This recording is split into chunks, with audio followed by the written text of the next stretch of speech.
La Oreja del Guaje es un podcast de divulgación propuesto y ejecutado por investigadoras e investigadores del CIESAS Pacífico Sur. Somos CIESAS.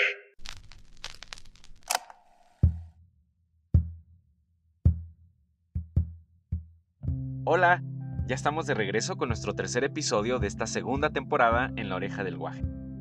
Les da la bienvenida a su servidor JF Matamoros y espero que disfruten de esta entrevista en la que ahondaremos un poco sobre la constitución del espacio urbano en la ciudad de Oaxaca y cómo se relaciona esto con las reformas borbónicas. Como siempre, les hago un pequeño recordatorio para que nos sigan en nuestras redes sociales. Nos pueden encontrar en Facebook, Instagram, YouTube, Spotify y TikTok como CIESAS Pacífico Sur o CIESAS PS. Hoy tenemos el gusto de compartir este espacio con el Dr. Nahui Olin Vázquez Mendoza. Les cuento un poco sobre sus investigaciones. Verán, estas abordan la relación del sistema económico colonial con los pueblos de indios en la Nueva España. Además, ha desarrollado proyectos desde la costa oaxaqueña enfocándose en la historia socioeconómica, cultural, agraria y ambiental del Pacífico hispanoamericano. Bueno, en primera instancia, me gustaría que nos cuentes un poco sobre tu trayectoria y tus principales intereses como investigador. ¿Qué tal? Buenos días, gracias por la invitación. Mira, me doctoré en la UNAM en 2022. En 2023 entro como postdoctorante al CIESAS Pacífico Sur, gracias a las pláticas que tuve con la doctora Daniela Trafano para tratar de entender un poco cuál es la relación que tiene en principio el Cerro del Crestón y su entorno, pero para entender eso, que es justamente en la primera mitad del siglo XX, teníamos que hacer un pequeño recorrido histórico que yo lo sitúo de 1786 a 1915, tratando de abordar un estudio entre lo que he denominado entre cerros y ríos, la ciudad de Oaxaca y su entorno natural. Gracias, Nahui. Pues la verdad me parece muy interesante problematizar el espacio urbano, en particular con relación a los cerros que le circundan y que finalmente también son parte de la ciudad. En especial esta perspectiva histórica y ambiental que le das. Ahora, Nahui, ¿podrías compartirnos de manera un poco más extensa de qué trata el proyecto de investigación en el que te encuentras trabajando actualmente? En este proyecto principalmente busco abordar la relación que existió entre los grupos sociales y su entorno natural en la ciudad de Oaxaca entre estos años de 1786 y 1915, a lo largo de los cambios y ajustes presentados por los pensamientos ilustrados, pasado por la reforma liberal hasta la aplicación de la ley agraria carrancista. El objetivo principal, digamos, del proyecto es buscar responder cuáles fueron los mecanismos socioeconómicos y políticos que posibilitaron el aprovechamiento de las condiciones ecológicas que dieron permanencia a la ciudad. En ese sentido, para este proyecto, pues trato de desarrollar o problematizar el binomio hombre-naturaleza, en tanto que busco resaltar la complejidad socioambiental de la ciudad, lo cual se desarrollará mediante la metodología de la historia ambiental dentro de sus procesos socioambientales y la vulnerabilidad entre los fenómenos naturales con el fin de entender los grados en que el medio natural influyó en su construcción social, es decir, se analizará el accionar antrópico ante el medio natural y las formas en que ese entorno incide en su apropiación dentro de un proceso de territorialización. Actualmente me encuentro desarrollando una primera etapa de este proyecto que aborda el paisaje urbano de la ciudad de Oaxaca a fin del periodo colonial, sobre todo en 1754, con la primera, digamos, reforma ateniente a la relación de la tierra y el agua, ¿no? Sobre todo en el aspecto social, en conjunción de los pueblos de indios, las villas y las ciudades de españoles. El tiempo se cierra en 1812 cuando la ciudad de Oaxaca cae a manos de Morelos en la Revolución de Independencia. Muy bien, Nahui, que abordes esta complejidad socioambiental de la ciudad, en particular pues desde la historia ambiental. También me parece muy interesante cómo señalas esta situación relacionada con la vulnerabilidad frente a fenómenos naturales. Y ahora me gustaría preguntarte, ¿cómo es que se entiende el paisaje urbano desde tus investigaciones? Mi abordaje parte de entender que el paisaje urbano estudiado es como el resultado de la conjunción de los aspectos ambientales con los sociales que configuraron la construcción espacial y visual a partir de la traza, con una fuerte carga en sus funciones cívicos y religiosas, concentrando también un factor muy importante del sector económico español, un sector que le dio vida y grandeza a la ciudad a lo largo del siglo XVIII pero que va a tener una pequeña contracción en el último tercio de este siglo, que al final va a redefinir todo este accionar económico y político por las reformas borbónicas con las ordenanzas de intendentes de 1786, donde en su artículo 12 prohíbe el repartimiento de mercancías, un mecanismo económico que aprovechó este sector español mercantil para extraer la producción de los pueblos de indios de toda la provincia oaxaqueña. Lo que pretendo hacer en este proyecto es justamente complejizarlo un poco para tratar de integrar tres aspectos que creo que se necesitan entrar en diálogo para poder problematizar esta relación entre la sociedad y su medio, ¿no? Que tiene que ver precisamente con lo político, es decir, desde las instrucciones, ordenanzas y disposiciones que el gobierno metropolitano, es decir, en España, se enviaba a sus dominios americanos y que tenían que ser aplicados por la autoridad virreinal. El aspecto económico que tiene que ver con este crecimiento que se da a lo largo del siglo XVIII en la ciudad de Oaxaca con la aplicación del repartimiento de mercancías. Y por otro lado, algo que también me interesa es vincular esto con el aspecto demográfico y la relación que tiene con la ciudad.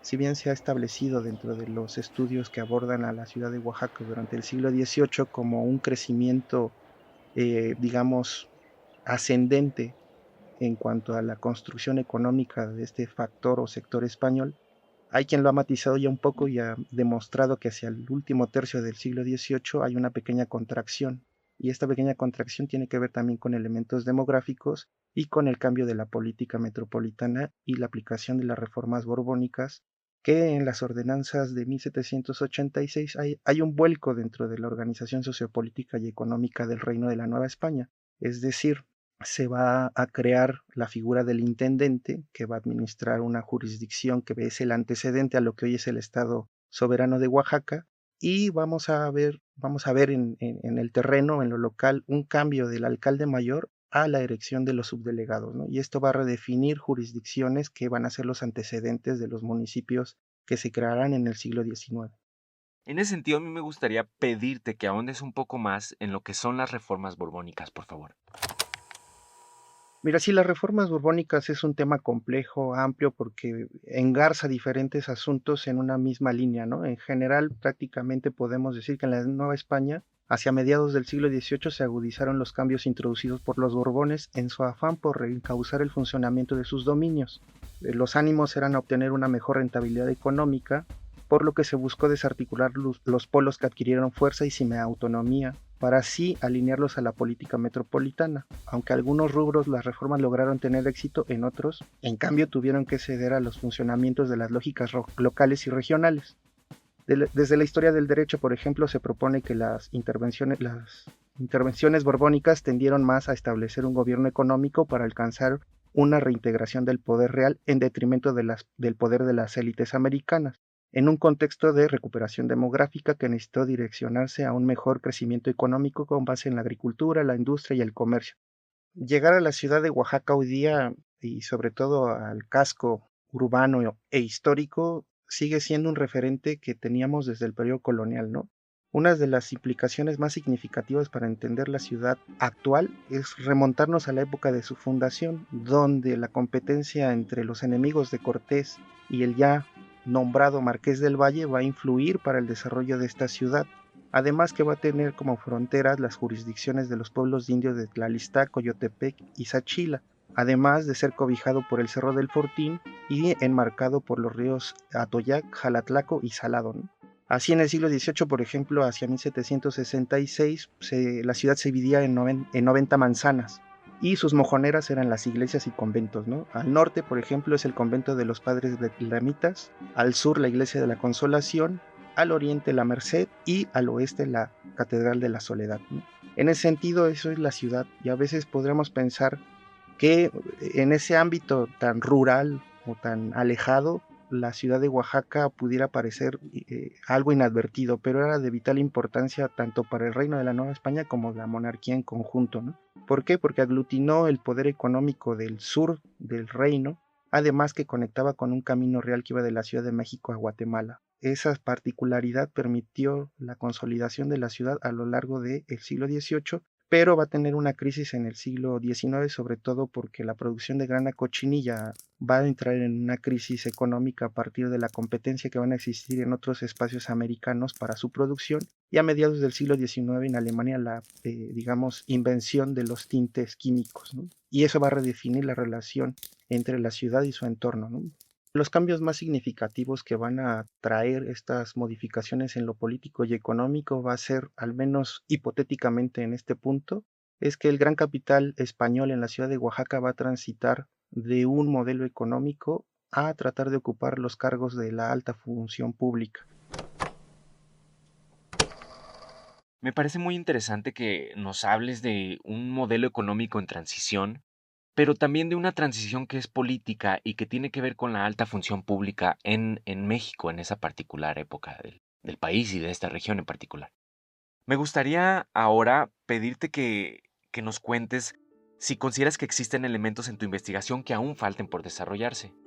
Pues uno de los elementos que quizá falta desarrollar en una segunda etapa, abordar y complejizar cómo se va transitando de estos accesos y disfrutes de la tierra y el agua en un modelo corporativo de antiguo régimen a un modelo liberal que va a tener su punto más álgido en 1856 con la llamada Ley Lerdo, y cómo vamos a ver esta redefinición en el entorno natural, rural, pero también urbano de la ciudad de Oaxaca, hasta el punto de llegar a 1915 con la ley carrancista, donde vamos a ver que muchos de los jornaleros que estaban adscritos a estas haciendas van a empezar a solicitar tierras y va a redefinir todo este entorno rural de la ciudad de Oaxaca. Y en este caso también donde podremos encontrar lo que pasó y sucedió en el Cerro del Crestón. Bien, el problema de la tierra y el agua va a ser importante porque vamos a transitar de un modelo donde la corporación va a administrar el uso, disfrute y acceso, en tanto que en la ciudad el cabildo va a hacer lo propio. Desafortunadamente no va a tener suficientes tierras para asignar a los antequeranos, pero va a haber un elemento que va a ser muy significativo y que llega hasta la actualidad, que es el uso y disfrute del agua, ¿no? El agua en esta época va a subdividirse para el uso humano de consumo habitacional, que prácticamente está garantizado, y va a estar administrado por el cabildo, pero el cabildo no va a tener los recursos necesarios para poder llevar a cabo esta tarea y se lo va a concesionar al convento de Santo Domingo, y el agua que llega a la ciudad principalmente va a venir de San Felipe, ¿no? Y San Felipe va a construirse un canal que va a llegar hasta la ciudad por donde las atarjeas y canales conducían el vital líquido. Pero siempre va a existir un estrés de agua en la ciudad porque las lluvias o precipitaciones son muy irregulares. Aunque los ríos pudieran ayudar a paliar un poco este estrés hídrico, vamos a tener elementos donde, por ejemplo, la alta salinidad del río Salado no va a ser propicio para el uso agrícola, ¿no? Y en ese sentido, por ejemplo, el agua que se necesita para la actividad económica va a tener que ser concedido bajo merced, ¿no? Es decir, sobre una gracia de la corona para poder otorgar una medida de agua a una hacienda, a un molino, a un trapiche, etcétera, ¿no? En cambio, en la transición al periodo republicano vamos a ver que realmente la administración va a caer sobre el cabildo de la ciudad y ahora sí va a tener que afrontar los gastos y las implicaciones que eso conllevó, ¿no? Aunque hay una continuidad muy significativa, vamos a empezar a haber cambios hacia la década de 1840, donde el cabildo realmente ya está fungiendo como garante de la administración del agua. Nahui, pues la verdad a mí me parece muy interesante que abordes históricamente, regionalmente, cómo va cambiando el uso del agua, cómo va cambiando quién tiene acceso a disfrutarla, a utilizarla.